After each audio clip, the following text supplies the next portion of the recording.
వీరదాస్ గారు రామాయణం చెప్తున్నారు. చెప్తుంటే తులసీదాస్ గారు రామాయణం చెప్తుంటే గంగ ఒడ్డున అటుగా వెళ్ళిపోతున్నాడు ఒక జమీందారు. వెళ్ళిపోతూ ఆ జనాన్ని తులసీదాస్ గారిని రోజు చూసి గుర్రం ఆపి బుద్ధిహీనుడు ఇలాగే చెప్తాడు అందరినీ కూర్చోపెట్టి టైం పాడు చేసి అనేవాడు. రోజు తులసీదాస్ గారు అలా అన్నప్పుడల్లా నమస్కారం చేస్తుండేవారు. ఒక రోజు తులసీదాస్ గారు ఆయన ఇంటికి వచ్చారు. వస్తే వాడు ఆశ్చర్యపడి నన్ను కూడా పాడు చేయడానికి వచ్చాడు ఏమిట్రా వీడు అన్నాడు. అంటే ఎందుకు వచ్చావు అన్నాడు.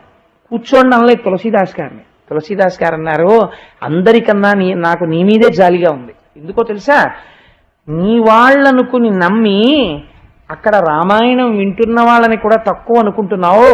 నీకు సమయం దగ్గర పడిపోతోంది కదా, జీవితం అయిపోతోంది కదా, ఇంత తిరుగుతున్నావే, నిన్నెవరు కాపాడతారు? నిన్ను కాపాడి నీకు రామాయణం రామనామం గురించి చెప్దామని వచ్చాను, వింటావా అన్నారు.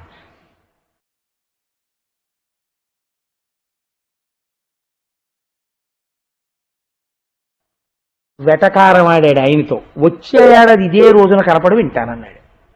ఆ మాట అన్నావు అంతే చాలని తులసీదాస్ గారు గుర్తు పెట్టుకుని మళ్ళీ వచ్చే ఏడాది వచ్చారు. మళ్ళీ వచ్చాడురా ఇంత గుర్తెట్టుకునని మళ్ళీ వచ్చే ఏడాది కనపడన్నారు. మళ్ళీ వచ్చే ఏడాది వచ్చారు తులసీదాస్ గారు. వస్తే ఏం వింటావా అని అడిగారు. మళ్ళీ వచ్చే ఏడాది కనపడన్నాడు. మూడో ఏడాది తులసీదాస్ గారు మళ్ళీ వచ్చారు. జమీందారు ఏడుస్తూ ఎక్కడున్నాడో తెలుసా అండి, కంఠం మీద పెద్ద పుండు పుట్టి ఉంటే ఆ పుండుని పక్కకి తీసేసి తన కొడుకే కాడి పెట్టి పొలం దున్నిస్తున్నాడు. తన ఐశ్వర్యం మీద మోహం పోక తన పొలాలు దున్నుకోవడానికి తానే ఎద్దుగా వచ్చాడు. కొడుకేం తెలుసు, పుండు పక్కకి ఉత్తరించి కాడి పెట్టి దున్నిస్తున్నాడు.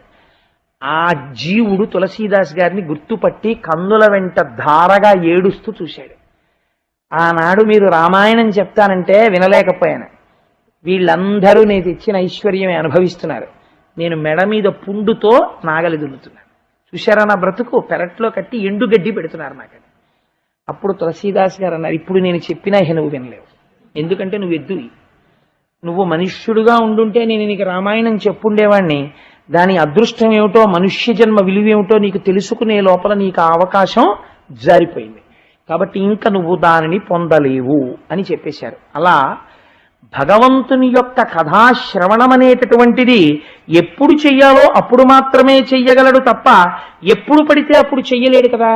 కాబట్టి ఇప్పుడు శంబరాసురుణ్ణి తాను సంహరించాలనేటటువంటి విషయము స్ఫురణలోకి రాగానే వెళ్ళిపోతానంటే రతీదేవి ఒప్పుకోలేదు. నీకు మహామాయని బోధ చేస్తానంది. మహామాయ అంటే ఏమిటో తెలుసా అండి, అమ్మ కడుపులో ఉండగా ఉన్న జ్ఞానం ఈ క్షణంలో మనం చెప్పుకుంటుండగా ఎన్ని అమ్మల కడుపులోంచి ఎన్ని ప్రాణులో బయటికి వస్తాయి. ప్రసూతి వాయు రూపంలో బయటికి తోస్తాడు పరమాత్మ. బయటికి ఇలా తలకాయ రాగానే ఉత్తర క్షణం మరిచిపోతాడు. మరిచిపోయి ఇది నేను దీనికి మొట్టమొదటి మహామాయ యొక్క మొదటి అంశం ఏమిటో తెలుసా అండి, తనకి తెలియకుండా ఈ కడుపు నింపేదాని కోసం ఏడుస్తాడు. అమ్మ పాలిస్తుందని తెలియదు, వాడు ఏడుస్తాడు అంతే.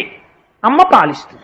ఈ ఏడుపుకి అమ్మలోంచి పాలు వస్తాయి, అది ఆశ్చర్యం. ఆ పాలు తాగుతాడు, తాగి బతికేస్తాడు. వాడికి ఒకటే కోరిక, వాడికి తెలివి వచ్చి ఆకలేసినప్పుడల్లా ఏడుస్తాడు, అమ్మ పాలిస్తుంది, తాగుతాడు. కాబట్టి మొదటి మాయ దేనియందు, అన్నమునందు. తినడం మీద మొదటి మాయ ప్రారంభం. అందుకే అవసరం ఉన్నా లేకపోయినా అటొచ్చి ఇటొచ్చి తినేస్తుంటాడు. ఇంకా కాబట్టి ఏమైపోతుంది అంటే మహామాయ తాను ఎందుకు వచ్చాడో మరిచిపోయేటట్టు ఇన్ని కోట్ల కోట్ల కోట్ల ప్రాణులను తల్లి గర్భము నుంచి వచ్చేటప్పుడు చేయగలిగినటువంటి శక్తి స్వరూపమేదో దానికి మహామాయ అని పేరు. ఆవిడ అనుగ్రహం కలిగింది అనుకోండి, ఈ ముడి కూడా విప్పేస్తుంది, విప్పేసి మళ్ళీ ఈశ్వరుడితో కలిపేస్తుంది. ఇప్పుడు నీకు నేను ఆ విద్య బోధ చేస్తున్నాను. ఆ తల్లి అనుగ్రహం నువ్వు ఇవాళ ఇలా వచ్చావు, మళ్ళీ ఇప్పుడు నువ్వు మళ్ళీ ఆ అనుగ్రహం నిలబెట్టుకోకపోతే మళ్ళీ ఎప్పుడో శంకరుడి జోలికి ఎడతావు. కాబట్టి నువ్వు ఆవిడ అనుగ్రహం పొందితే శంకరుడితో కలుస్తావు.